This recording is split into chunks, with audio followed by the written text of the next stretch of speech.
Did you know the internet has some unspoken laws or unspoken rules that we all adhere to each and every day without much thought? Hi, I'm Sierra, and I am a chronically online girly that loves to talk about how the internet is ruining our lives and rotting our brains. I publish most of my writing on my Substack called Confessions of a 20-something, so if you want to get more in depth and read more of my thoughts, you can head over there. And perhaps the most sinister law of the internet that underlies each and every aspect of modern day media is the law to create or be consumed. Your attention is valuable, more valuable than it has ever been before. And if you don't spend your time creating content, you spend your time consuming content that other people create. And you spend most of your time scrolling, consumed by feeds and memes and uneducated podcast bros. I've talked about this before, but in a landscape that's designed to keep us on our screens and outside of our minds, I've found quiet moments to become lackluster, yet precious. Silence has become uncommon among the unceasing hum of the digital world. And since I've made this recent discovery in my own life, I've been searching for silence on the black market, turning off my phone, leaving my headphones at home, traveling to and from locations with nothing more than a book. It seems weird to be so unplugged, to welcome nothingness instead of shunning it.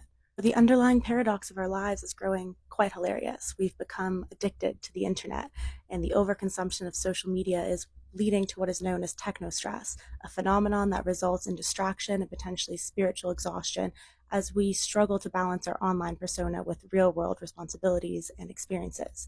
We finally have a moment alone to ourselves, we instinctively reach for our phones.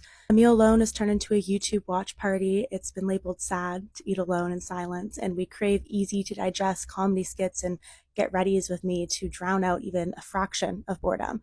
And this cycle of excessive use and subsequent overload only further establishes the paradoxical nature of social media's impact on our lives. What originally began as a pursuit of connection has led us down a road of disconnection and mental fatigue. We've created a culture where we believe that every piece of news, every trend, and every tweet holds equal value. Not to mention that social media fatigue is closely linked to emotional stress and social anxiety among young people, and excessive engagement with social platforms can lead to a state of weariness and mental exhaustion. In our relentless pursuit to stay informed and remain connected, we've unwittingly surrendered pieces of ourselves. In our culture, pulsing to the rhythm of FOMO and ignorance, we've become fearful of unplugging ourselves. We insist on being aware of every global tremor, every societal whisper. We don't want to risk being branded as out of touch, ignorant, or worse, unwoke. We're stuck in an endless tornado of information, and as a result, our passions have become trapped inside of us, begging for release. With sudden, unlimited access to everything, anything, all of the time, we've made it harder for ourselves to find time for our interests, let alone explore them. We're slowly becoming incapable of being fully immersed in the moment, which is the whole point of life, might I remind you. Social media platforms actively contribute to a form of effective capitalism which goes almost unrecognized in our lives, characterized by a constant pursuit of clicks, likes, and shares, and this environment fosters both affective and cognitive distractions, contributing to a sense of spiritual emptiness as we become more focused on virtual validation than real-world interactions and experiences. With the virtual world at our fingertips, why seek out the real world? Our insatiable hunger for content, our constant craving for stimulation, a byproduct of our fear of two things: A, being alone with our thoughts, and B, feeling bored. The cycle dependent on us choosing to shy away from the uncomfortable options. It's human nature to take the easy way out. It makes sense why you choose to scroll for 3 hours a day instead of taking a second to self-reflect or start a puzzle that you know will take 3 days to finish. And I do want to point out that I'm not preaching from a throne. I waste hours a day doom scrolling endless feeds, feeling both unsatisfied and disinterested during the majority of these experiences, yet I can't stop myself. Though my personal experiences with social media mirror only a larger societal trend where the pervasive influence of technology shapes not just individual lives, but is the very fabric of our collective experience. Technology, which once promised to be our savior, to lighten our load and provide us with access to unlimited information, has instead bestowed upon us a new burden: spiritual exhaustion, a weariness that seeps into the very core of our being.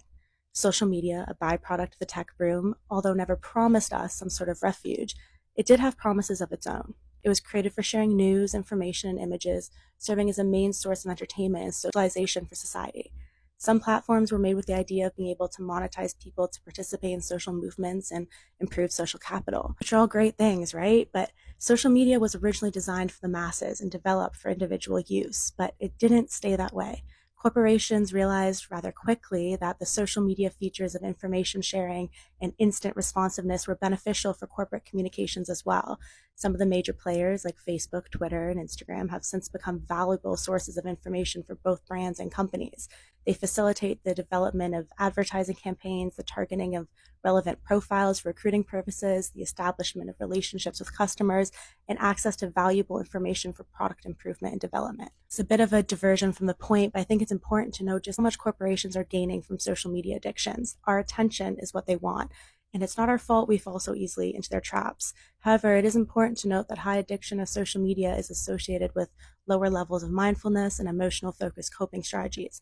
This lack of mindfulness, in turn, leads to higher emotional exhaustion, indicating a direct impact on the individual's spiritual and emotional well being. Those of us who suffer from social anxiety or maybe lower self esteem, we tend to turn to social media as a compulsory behavior to cope with our fear of negative social evaluation, indicating that social media really just acts as a coping mechanism. Although there are a lot of great things about social media, our overconsumption of media is leaving us fatigued and harming our creativity levels, implying that constant consumption leads to a depleted state of mental resources. As I personally reflect on these broader social dynamics, I find it essential to turn inward and examine my own relationships and interactions with social media. Introspection reveals a nuanced relationship where my personal experiences with technology echo wider societal patterns.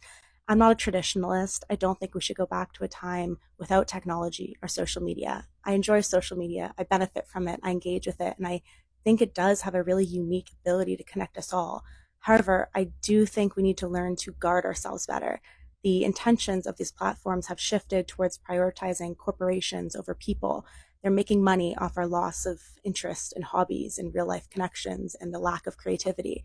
As we recognize these challenges, it becomes imperative to explore how we can navigate this complex digital landscape and seek a balance between activity and personal well being.